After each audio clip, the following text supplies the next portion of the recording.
ಎಲ್ಲರಿಗೂ ನಮಸ್ಕಾರ ಸ್ನೇಹಿತರೆ.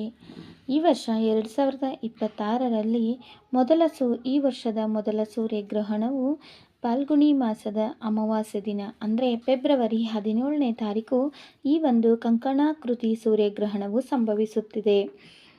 ಈ ಒಂದು ಗ್ರಹಣವು ಯಾವ ರಾಶಿ ನಕ್ಷತ್ರದ ಮೇಲೆ ಪ್ರಭಾವ ಬೀರುತ್ತದೆ ಮತ್ತು ಈ ಗ್ರಹಣವು ಯಾವ ರಾಶಿ ನಕ್ಷತ್ರದಲ್ಲಿ ಸಂಭವಿಸುತ್ತದೆ, ಈ ಗ್ರಹಣದಿಂದ ಯಾವ ರಾಶಿಗೆ ಅದೃಷ್ಟ, ಯಾವ ರಾಶಿಯವರಿಗೆ ಜಾಗೃತಿ ವಹಿಸಬೇಕು ಮತ್ತು ಈ ಗ್ರಹಣ ದೋಷದಿಂದ ಮುಕ್ತಿಯನ್ನು ಪಡೆಯೋದಕ್ಕೆ ಯಾವ ವಸ್ತುಗಳನ್ನ ದಾನ ಮಾಡಬೇಕು, ಹಾಗೆ ಯಾವೆಲ್ಲ ನಿಯಮಗಳನ್ನ ಪಾಲಿಸಬೇಕು ಅನ್ನೋದನ್ನು ಇವತ್ತಿನ ವಿಡಿಯೋದಲ್ಲಿ ತಿಳಿಸ್ಕೊಡ್ತೀನಿ. ಅಷ್ಟೇ ಅಲ್ಲದೆ ಆದಷ್ಟು ಈ ವಿಡಿಯೋನ ಗರ್ಭಿಣಿ ಮಹಿಳೆಯರಿಗೆ ಈ ವಿಡಿಯೋನ ಶೇರ್ ಮಾಡಿ ಸ್ನೇಹಿತರೆ. ಫಾಲ್ಗುಣಿ ಮಾಸದ ಅಮಾವಾಸ್ಯೆ ದಿವಸ ಕಂಕಣಾಕೃತಿ ಸೂರ್ಯಗ್ರಹಣವು ಫೆಬ್ರವರಿ 17ನೇ ತಾರೀಕು ಮಂಗಳವಾರ ದಿವಸ ಸಂಭವಿಸುತ್ತದೆ. ಮೊದಲಿಗೆ ನೀವೆಲ್ಲರೂ ಕೇಳ್ಬೋದು, ಈ ಒಂದು ಗ್ರಹಣ ಭಾರತ ದೇಶದಲ್ಲಿ ಕಾಣಿಸುತ್ತಾ ಅಂತ. ಇಲ್ಲ ಸ್ನೇಹಿತರೆ, ಈ ಗ್ರಹಣ ಭಾರತದಲ್ಲಿ ಕಾಣಿಸುವುದಿಲ್ಲ. ಮತ್ತು ಈ ಗ್ರಹಣವು ಮುಖ್ಯವಾಗಿ ಕಾಣಿಸುವಂಥ ಪ್ರದೇಶಗಳು ಅಂತ ಅಂದರೆ ಅಂಟಾರ್ಟಿಕಾ, ದಕ್ಷಿಣ ಅಮೆರಿಕ, ದಕ್ಷಿಣ ಆಫ್ರಿಕಾದಲ್ಲಿ ಈ ಒಂದು ಗ್ರಹಣ ಕಾಣಿಸುತ್ತದೆ. ಭಾರತದಲ್ಲಿ ಈ ಒಂದು ಗ್ರಹಣದ ಯಾವುದೇ ರೀತಿಯಾದಂಥ ಕಾಣಿಸೋದಿಲ್ಲ. ಹಾಗಾಗಿ ಆಚರಿಸುವ ಪದ್ಧತಿ ಇಲ್ಲ. ಧಾರ್ಮಿಕವಾಗಿ ಈ ಒಂದು ಗ್ರಹಣದ ಒಂದು ಪದ್ಧತಿಯನ್ನು ನಾವು ಆಚರಿಸುವ ಹಾಗಿಲ್ಲ. ಆದರೆ ಗ್ರಹಗಳು ಎಲ್ಲ ರಾಶಿಗಳ ಮೇಲೆ ಪ್ರಭಾವವನ್ನು ಬೀರುತ್ತವೆ. ಗ್ರಹಗಳ ಸ್ಥಾನಪಲ್ಲಟದಿಂದ ಈ ಒಂದು ಗ್ರಹಣದಿಂದ ಯಾವೆಲ್ಲ ರಾಶಿಯವರಿಗೆ ಅದೃಷ್ಟ ಇದೆ ಮತ್ತು ಯಾವೆಲ್ಲ ರಾಶಿಯವರು ತುಂಬ ಎಚ್ಚರಿಕೆಯಿಂದ ಇರಬೇಕು ಮತ್ತು ಗ್ರಹಣದ ನಂತರ ಯಾವ ವಸ್ತುಗಳನ್ನು ದಾನ ಮಾಡಬೇಕು ಅನ್ನೋದನ್ನು ಇವತ್ತಿನ ವಿಡಿಯೋದಲ್ಲಿ ತಿಳಿಸ್ಕೊಡ್ತೀನಿ. ಈ ವಿಡಿಯೋನ ಪೂರ್ತಿಯಾಗಿ ನೋಡಿ. ಇಷ್ಟ ಆದರೆ ಲೈಕ್ ಮಾಡಿ. ಆದಷ್ಟು ಈ ವಿಡಿಯೋವನ್ನು ಗರ್ಭಿಣಿ ಇರುವಂಥ ಮಹಿಳೆಯರಿಗೆ ಶೇರ್ ಮಾಡಿ ಸ್ನೇಹಿತರೆ. ಮೊದಲಿಗೆ ಈ ಒಂದು ಕಂಕಣಾಕೃತಿ ಸೂರ್ಯಗ್ರಹಣವು ಕುಂಭರಾಶಿ ಶತಭಿಷ ನಕ್ಷತ್ರದಲ್ಲಿ ಈ ಒಂದು ಗ್ರಹಣ ಫೆಬ್ರವರಿ 17ನೇ ತಾರೀಕು ಸಂಭವಿಸುತ್ತಿದೆ.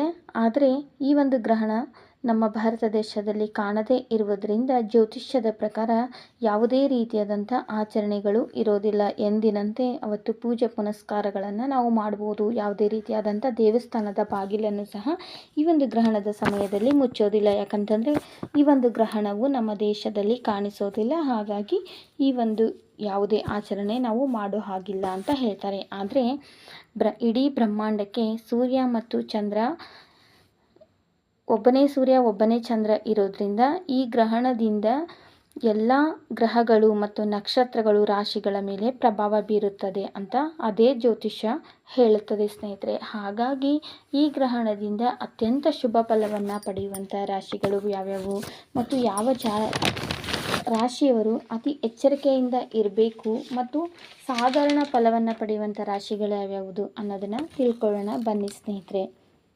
ಮೊದಲಿಗೆ ಈ ಒಂದು ಗ್ರಹಣದಿಂದ ಅದೃಷ್ಟ ರಾಶಿಗಳು ಅಂದರೆ ಮೇಷರಾಶಿ, ಈ ಒಂದು ರಾಶಿಯವರಿಗೆ ಆರ್ಥಿಕವಾಗಿ ಲಾಭವಾಗುತ್ತದೆ ಮತ್ತು ವೃತ್ತಿಪರ ಜೀವನದಲ್ಲಿ ಬಡ್ತಿ ಮತ್ತು ಹೊಸ ಜವಾಬ್ದಾರಿಗಳು ಅನ್ನೋದು ಈ ಒಂದು ರಾಶಿಯವರಿಗೆ ಹೆಚ್ಚಾಗುತ್ತದೆ. ಇನ್ನು ಎರಡನೇದು ಮಿಥುನ ರಾಶಿ.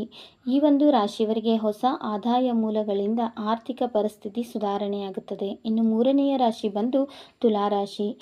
ಈ ತುಲಾರಾಶಿಯವರಿಗೆ ವಿದೇಶ ಪ್ರಯಾಣ, ಶಿಕ್ಷಣ, ಉದ್ಯೋಗದಲ್ಲಿ ಉತ್ತಮ ಅವಕಾಶಗಳು ಈ ಒಂದು ಗ್ರಹಣದಿಂದ ಸಿಗುತ್ತದೆ. ಮತ್ತು ಅದೃಷ್ಟದ ನಾಲ್ಕನೆಯ ರಾಶಿ ಅಂತಂದರೆ ಧನುರಾಶಿ. ಈ ಒಂದು ಧನುರಾಶಿಯವರಿಗೆ ಅದೃಷ್ಟದ ಬೆಂಬಲ ಮತ್ತು ಬಾಕಿ ಉಳಿದಿರುವ ಕೆಲಸ ಪೂರ್ಣವಾಗುತ್ತದೆ ಮತ್ತು ಪ್ರವಾಸದಿಂದ ಉತ್ತಮವಾದ ಲಾಭ ಈ ಒಂದು ರಾಶಿಯವರಿಗೆ ಪ್ರಾಪ್ತಿಯಾಗುತ್ತದೆ. ಇನ್ನು ಈ ವರ್ಷದ ಸೂರ್ಯಗ್ರಹಣದಿಂದ ಸಾಧಾರಣ ಫಲವನ್ನು ಪಡೆಯುವಂಥ ರಾಶಿಗಳು ಅಂದರೆ ಮೊದಲನೆಯ ರಾಶಿ ಬಂದು ವೃಷಭ ರಾಶಿ ಸ್ನೇಹಿತರೆ. ಈ ಒಂದು ವೃಷಭ ರಾಶಿಯವರು ಆರೋಗ್ಯದ ಕಡೆ ಹೆಚ್ಚಿನ ಗಮನವನ್ನು ಕೊಡಬೇಕು ಮತ್ತು ಕೆಲಸದಲ್ಲಿ ಒತ್ತಡ ಹೆಚ್ಚಾಗುತ್ತದೆ.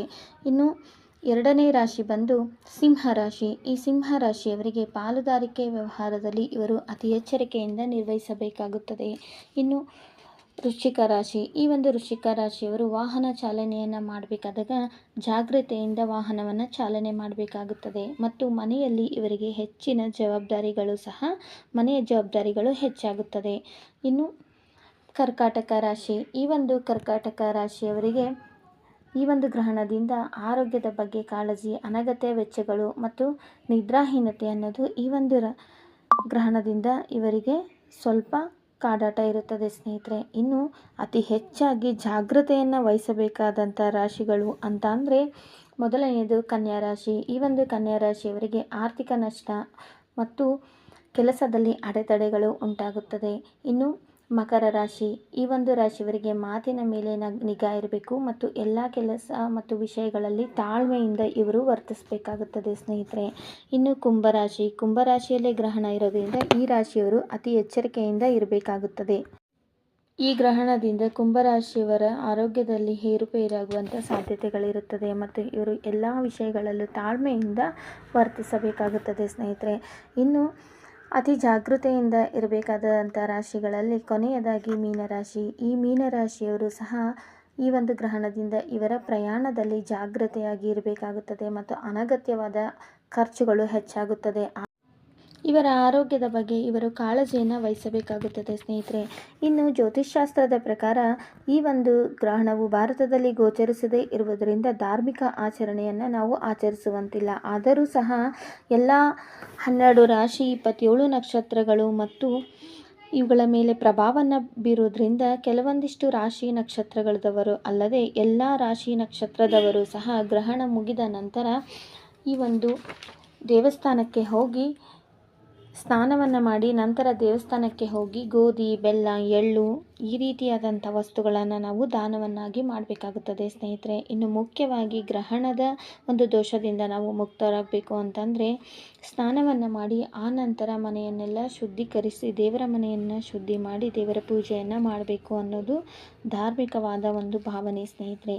ಜ್ಯೋತಿಷ್ಶಾಸ್ತ್ರದ ಪ್ರಕಾರ ಈ ಒಂದು ಗ್ರಹಣ ಭಾರತ ದೇಶದಲ್ಲಿ ಗೋಚರಿಸದೇ ಇರುವುದರಿಂದ ಯಾವುದೇ ರೀತಿಯಾದಂಥ ಊಟ ಉಪಚಾರಗಳಲ್ಲಿ ಯಾವುದೇ ರೀತಿಯಾದಂಥ ನಿಯಮವನ್ನು ಪಾಲಿಸುವ ಅವಶ್ಯಕತೆ ಇರುವುದಿಲ್ಲ. ಹಾಗಾಗಿ ಈ ಒಂದು ಗ್ರಹಣದ ಒಂದು ಧಾರ್ಮಿಕ ವಿಧಿವಿಧಾನಗಳನ್ನು ನಾವು ಪಾಲಿಸುವ ಅವಶ್ಯಕತೆ ಇಲ್ಲ ಸ್ನೇಹಿತರೆ. ಆದಷ್ಟು ಈ ವಿಡಿಯೋವನ್ನು ಎಲ್ಲ ಗರ್ಭಿಣಿ ಮಹಿಳೆಯರಿಗೆ ಶೇರ್ ಮಾಡಿ ಸ್ನೇಹಿತರೆ. ಮತ್ತು ಈ ವಿಡಿಯೋ ನಿಮಗೆ ಇಷ್ಟ ಆದರೆ ಈ ವಿಡಿಯೋಗೆ ಒಂದು ಲೈಕ್ ಮಾಡೋದನ್ನು ಮರಿಬೇಡಿ. ಹೊಸಬರಾದರೂ ನನ್ನ ಚಾನಲ್ನ ನೋಡ್ತಾ ಇದ್ದರೆ ಪ್ಲೀಸ್ ದಯವಿಟ್ಟು ಸಬ್ಸ್ಕ್ರೈಬ್ ಮಾಡಿಕೊಂಡು ಸಪೋರ್ಟ್ ಮಾಡಿ. ಮತ್ತೊಂದು ಒಳ್ಳೆಯ ವಿಡಿಯೋಂದಿಗೆ ಮತ್ತೆ ಸಿಗ್ತೀನಿ.